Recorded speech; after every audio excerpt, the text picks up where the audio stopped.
नमोस्तु नमोस्तु नमोस्तु महाराज जी। मैं सारिका जैन द्वारका से बोल रही हूँ। जो मुनि महाराज कमंडल लेते हैं वो बहुत छोटा होता है। क्या उस कमंडल से हमें आध्यात्मिक ज्ञान प्राप्त होता है? आप मेरी शंका का समाधान कीजिए। मुनिराज का जो कमंडल है वो अध्यात्म का ज्ञान तो कराते ही कराता है, साथ साथ वो अर्थशास्त्र का भी ज्ञान कराता है। कमंडल मुनिराज जो धारण करते हैं, कुछ लोग सोचते हैं मुनिराज कमंडल धारण क्यों करते हैं। जैनों को तो पता है, जैनेतर सोचते हैं कि कहीं पानी पीने के लिए रखा होगा कमंडल, क्योंकि अन्य समाज में ऐसा रखते हैं साधु लोग। तो यहाँ पर जो जैन साधु कमंडल रखते हैं नारियल का, वो पानी पीने के लिए नहीं है, वो शौच उपकरण है, शुद्धि का उपकरण है। वह लघु संख्या दीर्घ संख्या आदि जाना हो तो उस समय उस कमंडल का उपयोग किया जाता है। अपने हाथों को पैरों को धोने के लिए यह इसका उपयोग किया जाता है, इसके जल का उपयोग किया जाता है। और नारियल का कमंडल इसलिए होता है क्योंकि नारियल कमंडल में किसी प्रकार का इन्फेक्शन नहीं होता। प्लास्टिक आदि का होगा तो उनमें इन्फेक्शन हो जाएगा, कोई बीमारी हो जाएगी, लेकिन नारियल के कमंडल से किसी प्रकार की बीमारी नहीं होती है, इसलिए नारियल का कमंडल रखा जाता है। और ये नेचुरल है, इसे बनाया नहीं जाता है। ये बड़े बड़े होते हैं, समुद्रों से बह कर के आते हैं, अफ्रीका आदि के जंगलों में होते हैं बहुत, और वहाँ से आते हैं। तो इन कमंडलों को रख करके अपना जो है शौच उपकरण आदि का पालन करते हैं।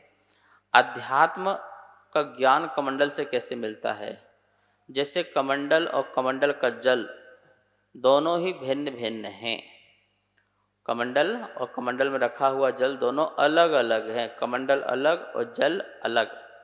ऐसे ही मेरी आत्मा और ये शरीर दोनों क्या हैं? अलग अलग हैं। कमंडल जल नहीं बन जाएगा और जल कमंडल नहीं बन जाएगा। वह अनंत काल भी रखें तब भी एक नहीं हो सकते हैं। ऐसे ही यह शरीर और आत्मा दोनों एक नहीं हो सकती हैं।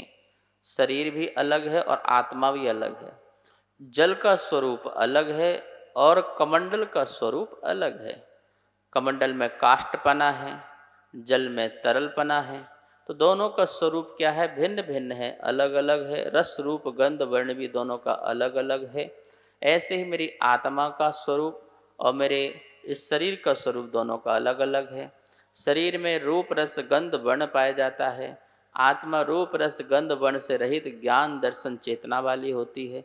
तो इस प्रकार से कमंडल और जल का भेद ज्ञान करके हमें अलग अलग पता चल जाता है। ऐसे ही हम भेद विज्ञान के बल से आत्मा और शरीर को भी अलग करके अपना आत्म अनुभव कर सकते हैं।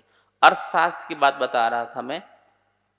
कमंडल में पानी डालने का स्थान बड़ा होता है और निकलने का स्थान छोटा होता है।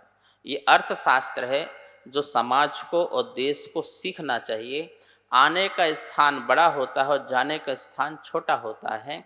हमारा आय का स्थान बड़ा होना चाहिए और व्यय का स्थान जो है छोटा होना चाहिए।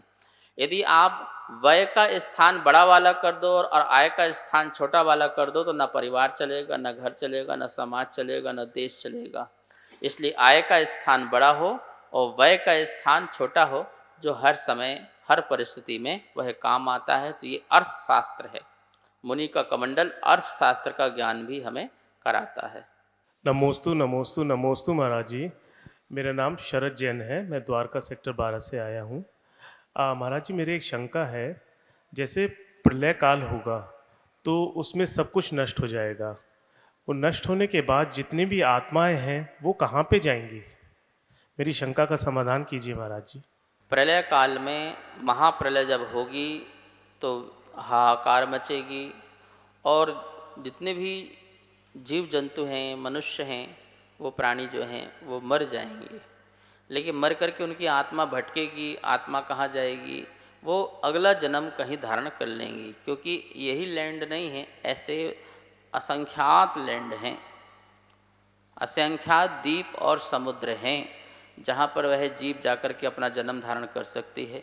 वो नरक भी जा सकती है, वो स्वर्ग भी जा सकती है। तो जैसे जैसी व्यवस्था होगी, वैसे तो छठम काल में मरने वाले जीव जो हैं वो अधिकांशतः नरक और त्रियंच में ही जाते हैं।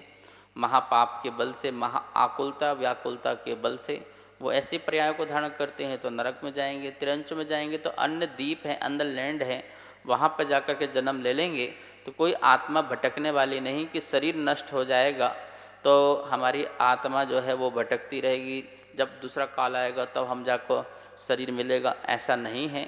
जैन दर्शन में व्यवस्था आत्मा 4 समय के पहले पहले कोई ना कोई नया शरीर धारण कर ही लेती है। नमोस्तु नमोस्तु नमोस्तु महाराज जी, मेरा नाम आर्जव जैन है, मैं दिल्ली से आया हूँ। मेरी एक शंका है कि हम बच्चे पूजा कैसे करें, हम मंदिर में पूजा कैसे करें, आप मेरी शंका का समाधान कीजिए। मंदिर में जाकर के पूजा बेटा तुम्हें इस प्रकार से करना है, पहले तो अब दर्शन करना है, जाकर के हाथ जोड़ो, प्रभु को देखो, निहारो, उनकी वीतरागता को देखो, 3 परिक्रमा लगाओ। आपके हाथ में चावल है तो 5 जगह चढ़ाओ, पंच परमिष्टि का प्रतीक। बादाम है तो बादाम को 5 जगह चढ़ाइए, अरहंत, सिद्ध, आचार, उपाध्याय, साधु, ठीक है ना।